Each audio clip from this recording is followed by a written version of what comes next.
વડોદરામાં કોંગ્રેસ સાંસદ કુલદીપ ઇન્દોરાનું મોટું નિવેદન સામે આવ્યું। સિંધુ નદીનું પાણી રોકવા મુદ્દે સાંસદનું વિવાદાસ્પદ નિવેદન। સરકારે સિંધુ નદીનું પાણી રોકવાનો નિર્ણય ઉતાવળે લીધો છે। કોંગ્રેસ સાંસદે કહ્યું કે પાણી રોકશો તો પાણીનો નિકાલ ક્યાં થશે? સિંધુ નદીનું પાણી રોકવા માટે સરકાર પાસે કોઈ વ્યવસ્થા જ નથી। કેમ હજી સુધી પાણી રોકવા માટે ડેમની વ્યવસ્થા નથી કરવામાં આવી તે સવાલ કર્યો।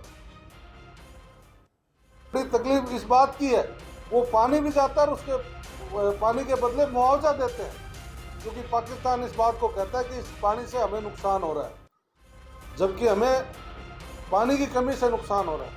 तो उस पर सरकार को प्लान करना चाहिए। जब इतनी बड़ी गंभीर समस्या किसानों के सामने है और आज आप खुद भी प्रैक्टिकल देख लीजिए, आप पानी रोकें लेकिन उसका प्लान आप कब तक कर देंगे? ये पानी ये तो है नहीं भी डाइवर्ट कहीं भी कर दो। पानी को रोकने के लिए डैम बनाने की व्यवस्था करनी पड़ती है, उसके लिए हजारों करोड़ रुपए का बजट बनता है। उसमें भी पूरा देश अपना मदद करने के लिए तैयार हो सकता है अगर इनके पास आर्थिक स्थिति की कमी हो। हम इस बात के लिए तैयार हैं, हमारे जो सांसद कोटे का वेतन है हम देने के लिए तैयार हैं जब तक डैम तैयार नहीं हो। ત્યારે કોંગ્રેસ નેતા સાંસદ કુલદીપ ઇન્દોરાનું જે નિવેદન આવ્યું હતું તેમાં ભાજપ પ્રવક્તાએ જવાબ આપ્યો હતો। યજ્ઞેશ દેવે કહ્યું હતું કે અધૂરી માહિતી સાથે સાંસદે નિવેદન કર્યું છે। 6 માંથી આપણે 3ના પાણીનો ઉપયોગ કરીએ છીએ, અન્ય 3 નદીઓનું પાણી પાકિસ્તાનને આપીએ છીએ। કોંગ્રેસ નેતાઓ અધૂરી માહિતી સાથે બફાટ કરે છે તેવું નિવેદન યજ્ઞેશ દેવે આપ્યું।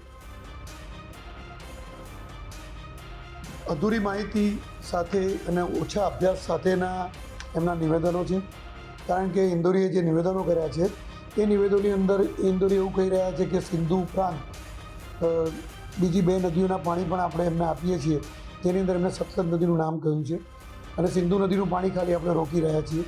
મારે ઇન્દોરીને એટલું જ કહેવું કે ટોટલ 6 નદીઓ છે।